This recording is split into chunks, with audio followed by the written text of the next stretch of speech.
నమస్తే న్యూస్ 24 తెలుగుకి స్వాగతం. వార్తలను ముఖ్యాంశాలు ఇప్పుడు చూద్దాం.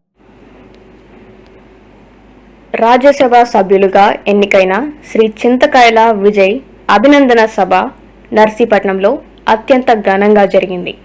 రాజ్యసభ ఎంపీగా ప్రమాణ స్వీకారం చేసి తొలిసారిగా నర్సీపట్నం వచ్చిన సందర్భంగా ఘన స్వాగతం పలికారు. ముందుగా ఆయన నర్సీపట్నం దుర్గా మల్లేశ్వరి అమ్మవారి ఆలయం వద్ద ప్రత్యేక పూజలు నిర్వహించారు. అనంతరం వేలాది మంది ప్రజలు, అభిమానులు, కార్యకర్తల నడుమ భారీ ర్యాలీగా సభా ప్రాంగణానికి చేరుకున్నారు.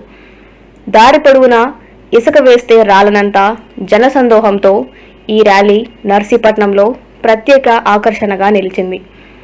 ఎన్టీఆర్ మినీ స్టేడియంలో జరిగిన ఈ వేడుకల్లో పలువురు రాజకీయ ప్రముఖులు, పార్టీ నాయకులు, కార్యకర్తలు విశేష సంఖ్యలో పాల్గొని విజయ్ను పూలమాలలు, శాలువాతో ఘనంగా సత్కరించారు.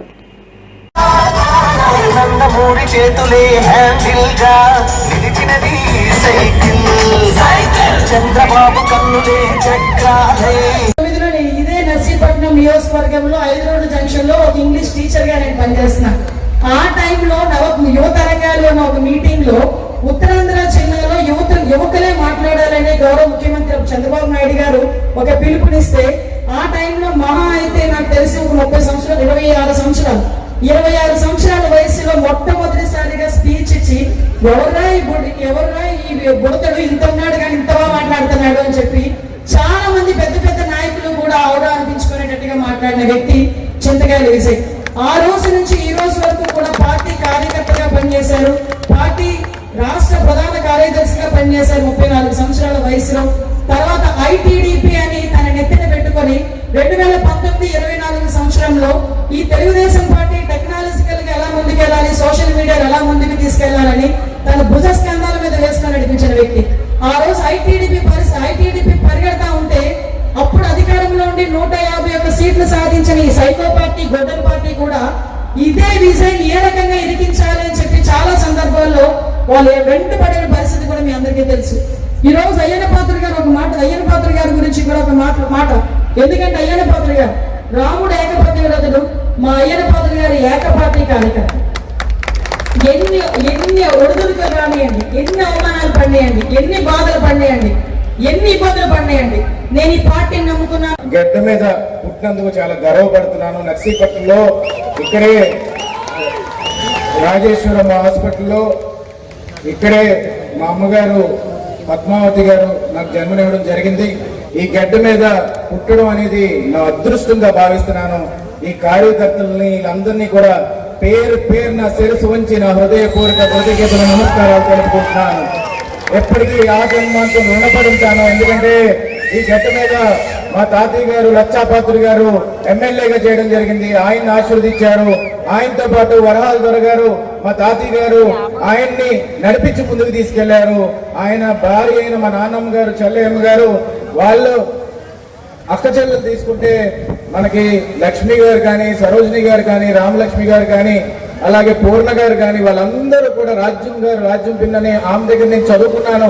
ఆమె కానీ అందరూ కూడా ఎంతో మనస్ఫూర్తిగా ఆశీర్వదించి నాకు రాజకీయంగా ముందుకెళ్ళాలి, తను పైకి రావాలని కుటుంబం మొత్తం కూడా నిలబడిన కుటుంబానికి పేరున శిరస్సు వంచి నా హృదయపూర్వక కృతజ్ఞతలు తెలుపుకుంటున్నానండి. ఎందుకంటే కుటుంబం లేకపోతే మనం లేం. ఇక్కడ పుట్టిన గడ్డ మీద ఉన్న సయోభిలాషులు లేకపోతే మనం లేం. ఈ కుటుంబంలో ఉన్న పెద్దలు, చిన్నాళ్ళు కానీ, అందరూ అత్తలు కానీ ప్రతి ఒక్కరు కూడా మాకు ఆశీర్వదించి ముందుకు నడిపించేవారు. ఏ సమయంలో అయినా నేను వేదిక ఎక్కువ మాట్లాడుతుంటే వాళ్ళ కొడుకుల కంట చేసిన వ్యక్తి విజయ్ గారు. ఎందుకంటే రాజకీయంగా మిగతా నాయకులు అందరూ చెప్పారు. దాని తర్వాత మీకు అందరికీ ఒక విషయం తెలియాలి, విజయ్ సామాన్యమైన వ్యక్తి కాదు. మొన్న పార్లమెంట్లో విజయ్ ఓటుకు నేను వెళ్ళినప్పుడు ఆ రోజు చేసిన మీరు చాలా మంది చూస్తున్నారు విజయ్ ఏ విధంగా ప్రమాణ స్వీకారం చేశాడని. విజయ్ ఆ రోజు హిందీలో ఏమాత్రం ఒళ్ళు పోకుండా అనర్గళంగా హిందీలో ఓట్ తీసుకున్నాడు.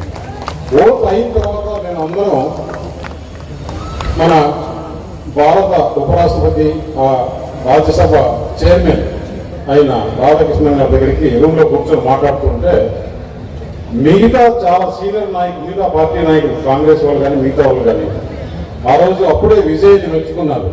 అసలు ఎలా విజయ్ అంత బాగా హిందీలో అంత స్పష్టంగా ఒక్క కొల్లు పోకుండా ఎంత బాగా హిందీలో ఓటు తీసుకున్నామంటే, ఓటు హిందీలో తీసుకోవడం సామాన్యమైన పని కాదు. నేను కూడా ప్రయత్నం చేసినా కానీ నా వల్ల కాక నేను ఇంగ్లీష్లోనే తీసుకుంటూ వచ్చాను. ఈరోజు నేను మళ్ళీ బయట మీడియా వాళ్ళు, నేషనల్ మీడియా అంటే వాళ్ళ ప్రతి ఒక్కటి గమనిస్తుంటారు. చాలా సీనియర్ మీడియా వాళ్ళంతా, వాళ్ళ రిపోర్టర్లు వచ్చి अरे आपका स्टेट से कौन है विजय उतना स्पष्ट से वोट ले लिया कौन है అని చెప్పేసి అడిగారంటే ఫస్ట్ ఎఫెక్ట్ లోనే విజయ్ స్కోర్ చేసుకున్నాడంటే మీరందరూ ఆలోచన చేయాలి. అంత బాగా ఆ రోజు మాట్లాడి హిందీలో స్పష్టంగా ఓటు తీసుకున్నాడంటే అందరి మనసులు ఆయన దోచుకున్నాడు. నాకు గట్టి నమ్మకం ఉంది.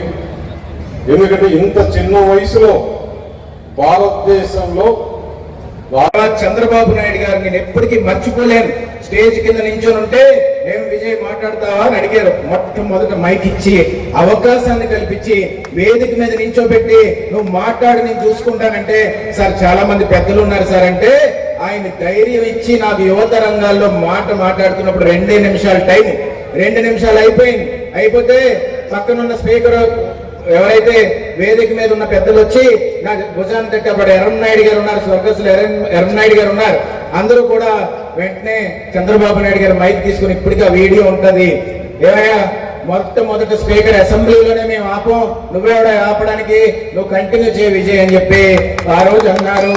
అదే మాటలు ఇప్పటికీ కూడా నాకు గుర్తున్నాయి. అలాంటి పెద్ద ఎన్ని నాకు 2014లో గైడెన్స్ ఇవ్వడం, సీటు నేను అడిగాను, ఈరోజు మనస్ఫూర్తిగా చెప్తున్నాను. కానీ ఆయన అన్నారు రాష్ట్రం బాగుపడాలంటే మన గవర్నమెంట్ రావాలి, కొన్ని ఈక్వేషన్స్ ఉన్నాయి అని అంటే, సరే సార్ మీరు ఏం చెప్తే అదే చేస్తానన్నా. ఎప్పుడు అదే మాట అనేవాడిని, నన్ను నమ్ము అన్నారు.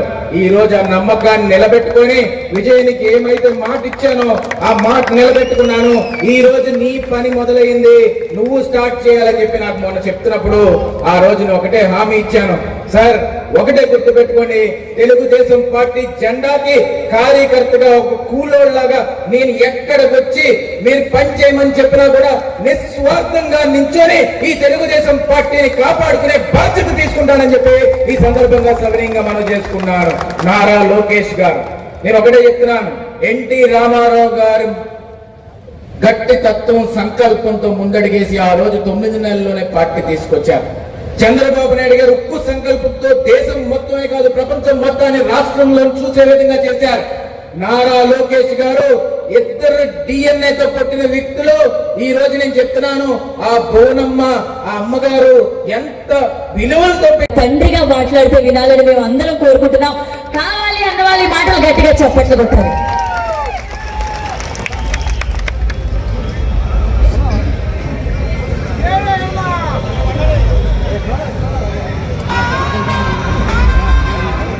అందరికీ నమస్కారం అండి. ఈరోజు